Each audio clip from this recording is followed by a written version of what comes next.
Күн батып бара жатқан кез еді. Малдың у-шуы мен ауыл үсті күндегісіндей азан-қазан. Ауыл сыртында тартқан қурай күйі, белестен аса күрсіне салған жылқышы әні, батып бара жатқан алтын күнге жоқтау айтқандай бір түрлі мұңлы қасіреттеді. Жапар, Тайшық, Ахмет, Омар, Оспан, Әубәкір, Сыздық, Жәкей атты 8 ұлының бірі 5 жасар Сыздықты ертіп, Кенесары Ақ Ордасынан шықты. Үстінде түйе жүн жеңіл шекпен, кішкентай кезікті былғары қыналы белінде күміс белбеу, Сыздық тұрымтайдай шапшаң. Кенесарының аузынан түскенде ақ сары бала. Әкесі бұны өзге ұлдарынан жақсы көреді. Тентек, кішкентайынан жаужүрек, пышақ, таяққа үйір-ақ. Есік алдында анандай жерде тұрған Жүсіпті көрді де: «Жүсеке, жүріңіз, ауыл сыртына шығып азырақ серуендеп қайтайық», деді.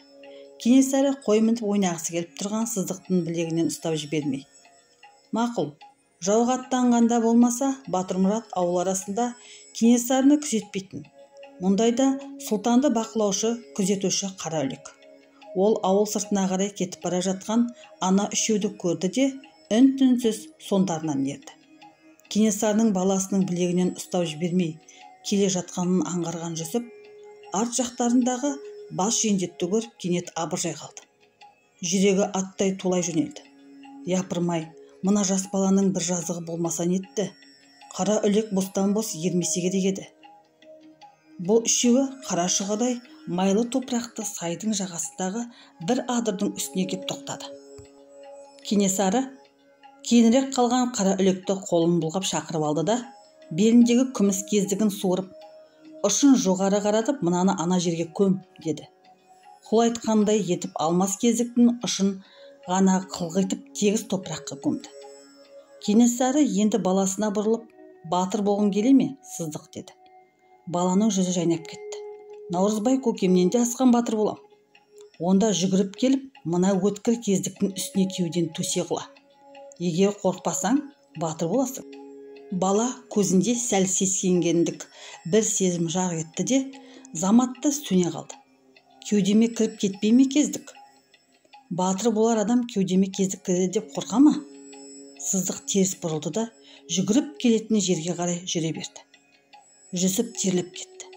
Япырмай, мұндайда тас жүрек әке болады екен-ау. 5 жасар баланың батырлығын жалаңаш кездікке құлатып сынaya ма екен?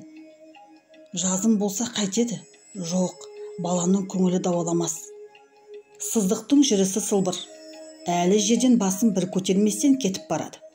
Кенесары кенет тез қимылдап кездікті суырып алды да, орнын кездік тұрғандай томпайта қойды.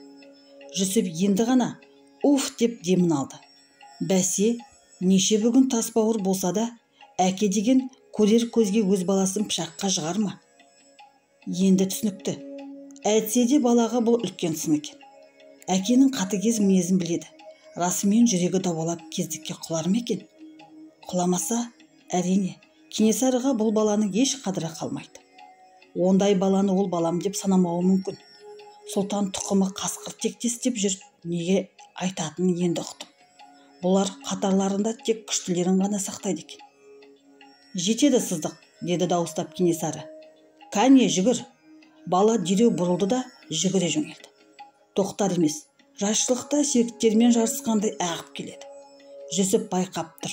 Тек таяй беріп, кездік шаншылған томпайған жерді мөлшелеп қараған кезде ғана көзінде сескенгендік бір сезім пайда болып, сәл жұмылып кетті де, өзінің осы бір болмашы қорқақтығына ызаланғандай, екі көзі қайтадан шоқтай жайнап алға қарай атыла түсті.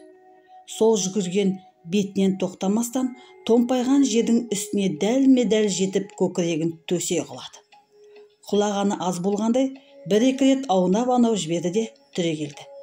Кенесары баласының ерлігіне риза болғанын жасыра алмай, жанына барды.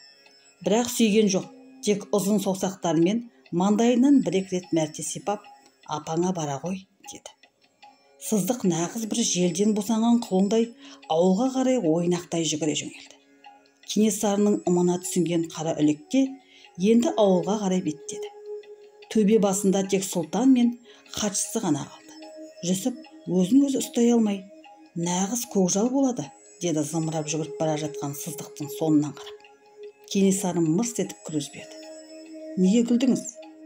Өзімде сыздықтан көп үміттімін. Өзге балаларым бір төбеде, сыздығым бір төбе. Ал күлген себебім Абылай атамның түсін жорған бұқар жыраудың сөзі есіме түсіп кетті. Сенің сыздықта көкжал бөрі болады дегенің сол кісінің айтқанына дәл келіп тұр.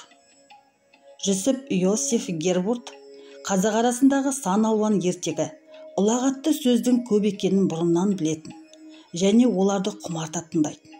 Реті келсе жазып талатын. Бұл жолда сондай бір жайттың шеті көрініп қалғанына қуанып кетті. Төре тұқымы өздерінің құпиясын басқа жұртқа көп айта қоймайтын білсе де, қандай тұста айтасыз? Бұқар жырау не деген екен деп сұлтанды сөйлеткісі келді. Кенесары бәлсінген жоқ, әңгімесін бастап кетті. Атамыз Абылайды 300-дің игі жақсылары боз биенің сүтіне шомылдырып, ақ киізге орап, хан қып көтерген күннің түнінде ол бір ғажайып түс көріп шығыпты. Бұқар жыраудың жоруын сұрапты. Астымда жалын құйрық жүйрігім бар. Сарыарқада серуендеп келе жатыр едім, депті хан. Алдымнан бір арыстан тұра қашты. Қуып жетіп, алдаспанымен ішін жарып жіберіп едім, арыстанның ішінен бір жолбарыс шықты да тұра жөнелді. Жолбарысты да қуып жетіп, аш бауырынан оры жіберіп едім, ішінен бір көкжал қасқыр шыға келді де тұра қашты. Көкжал қасқырды да қуып жетіп ішін тіліп жібергенімде, одан бір қызыл түлкі ата жөнелді. Қызыл түлкіні де қуып жетіп, қарның осып қалғанымда, ішінен құрт құмырсқа, бақа шаян, жылан кесіртке ақтарыла түсті. Бірақ бұлар менен қашпады. Бәрі быжнай келіп, атымның сауырына, жалына жабысып бастады. Шошынғанымнан айқайлап жіберіп, оянып кеттім. Жоруын айтшы осы түсінің, жырауым, депті Абылай хан. Сонда Бұқар жырау былай деп жорыған екен. Жалын құйрыққа мінгенің, хан тағына мінгенің. Ал алдыңнан арыстан қашса, сенен арыстандай айбарлы ұл туады екен. Одан туған балада жолбарыстай қайратты жүректі болады екен. Жолбарыстан туған шөбереңде көкжал қасқырдай жүректі жаратылады екен.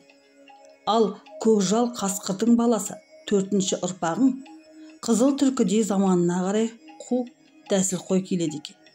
Ал қызыл түлкіден әрі қарай тараған тұқымың бақа шаян, құрт құмырсқа, жылан кесіртке секілденіп уақтанып кетеді екен депті.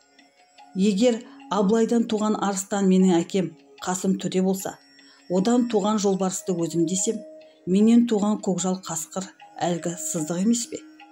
Жанағы қылығы сыздықтың көкжал бөрі болатынын көрсетпей ме? Өзің де соны аңғарып қалған жоқсың ба? Кенесары әлденеге көңілі бөлініп кенет тоқтай қалды. Ал көкжал қасқырдан түлкі тууға тиісті ғой. Түс жоруы дұрыс болса, солай тәрізді. Өзіңіз соған сенесіз бе?